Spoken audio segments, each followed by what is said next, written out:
Hello again. So in this presentation, we're going to change the pace a bit. We're going to talk about oXygen command line tools because the functionality that you normally get in oXygen, we've also made it available through some command line tools. And I don't know if you are aware of that. And how you can use these tools in a continuous integration system, because we are using it and we think they are very useful. So for today's agenda, we will begin by a short presentation of these command line tools, followed by a sample integration. I'm going to show you how I've used a couple of these tools with Travis CI, the continuous integration system available on GitHub. So the first command line tool that I want to present is one that generates the web help output. It is available, so this is an oXygen transformation that can transform your dogbook or your data elements, data topics into a web help format, something that looks like this. The second one, we had a tool in oXygen. It's called the data validate and check for completeness, and it does all sorts of checks against your data documents, make sure everything is in order, sanity checks that cannot be expressed by the schema alone. And I should also mention that for these two, a special type of license for scripting is required. So if you like what I'm going to present you and you want to integrate them as well, then you'll need this type of licensing. Afterwards, we have the data metrics report, which is it's an XSLT-based transformation that will analyze again your data documents, and will present some statistics. Will help you see an overview of how you are using the data vocabulary, give you some recommendations, some ideas, and so on. We can generate documentation for XSLT, for XSD, and WSDL, and this documentation can also be run from the command line. There's also an XML instance generator.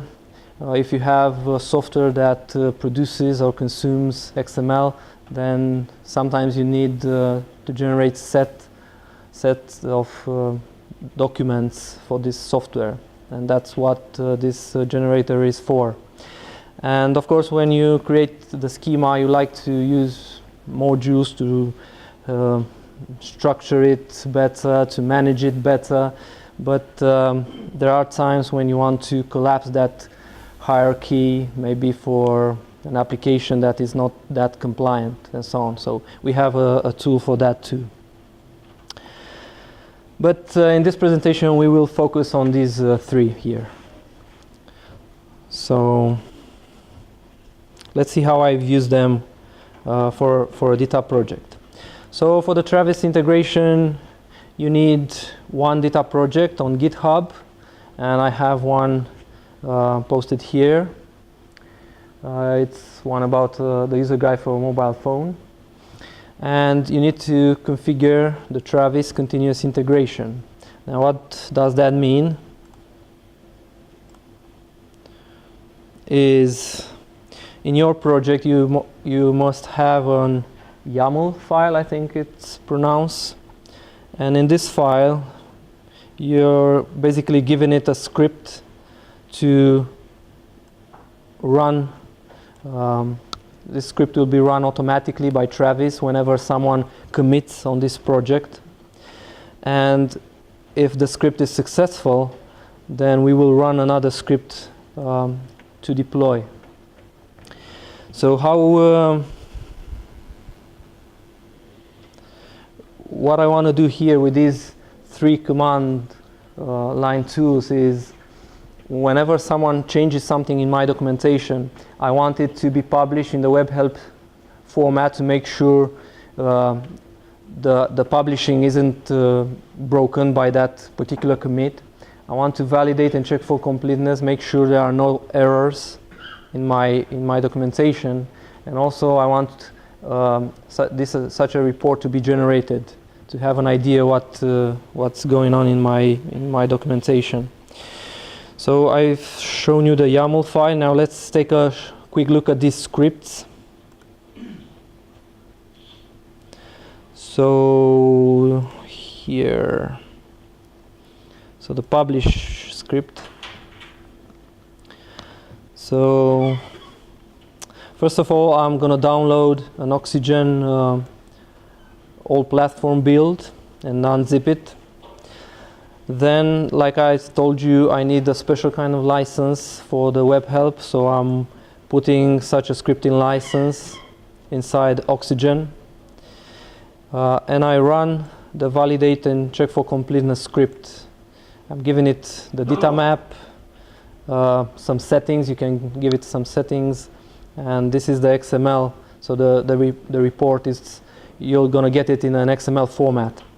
And after that, I'm applying small XSLT over that XML to get something that is more can be easily read inside a web browser.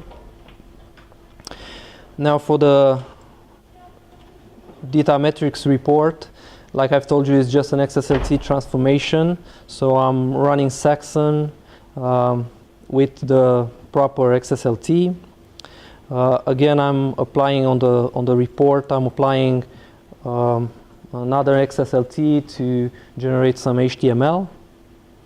And now for the web help, it's a bit more work. I get the package from our website. I unzip it. I also need a data open toolkit to run, because our web help transformation for data is built as a data open toolkit plugin. So I'll take the data open toolkit, I'll put our plugin inside the open toolkit, add another plugin to contribute those edit links, edit inside oXygen Web Author. And after that, I integrate the plugins. Those of you that are familiar with data probably know this procedure. And a bit down, I'm generating the web help. So that's what's in the script. And like I've told you,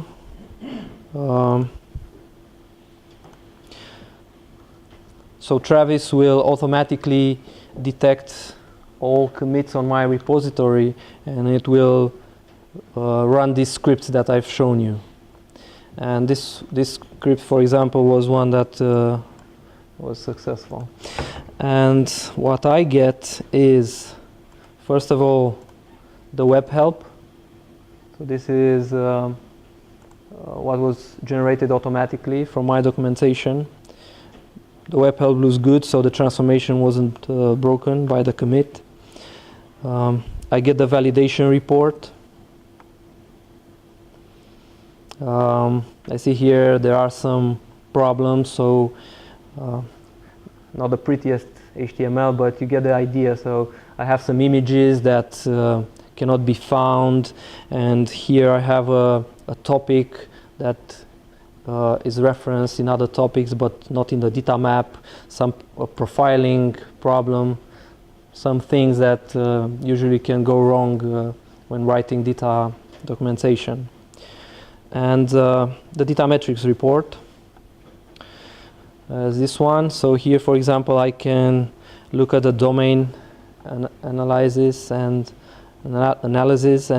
see that I'm just using one bold element here. So probably the writer that put this bold element did it by accident. It should have used something more semantic. And I can get an idea of about content reuse, how much content in my documentation it's actually reused, and all sorts of useful statistics. And I think I skipped a part. So we took a look at the publish script. Let's also have a quick look at the deploy script. So if the publishing was successful, then basically what this script does is it will copy everything that I have generated in the out directory, and it will copy it in the gh pages branch in my repository. So this is a branch for the GitHub pages, which is a site hosting services available for GitHub. And that's all I had to do. Okay, thank you. I hope that gave you some ideas on how you can use our command line scripts with continuous integration, and maybe how to use other scripts as well. So if you have any questions. No? One. Sorry, I didn't understand if I have to have a license already to use that. Right, so to use the web help and the data validate and check for completeness from the command line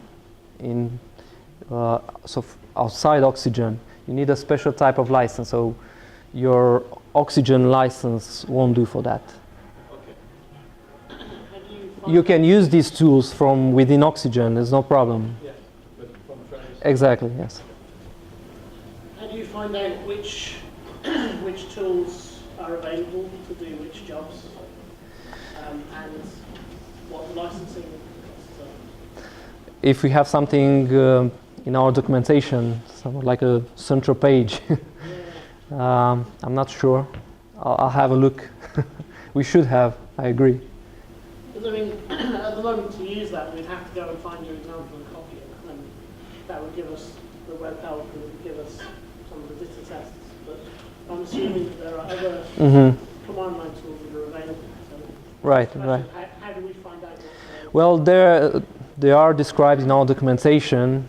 Hopefully we have a topic that presents all of them, but I cannot give you a promise, but I'll check and let you know. So I think now it's time for Soroush and David to give us. Thank you.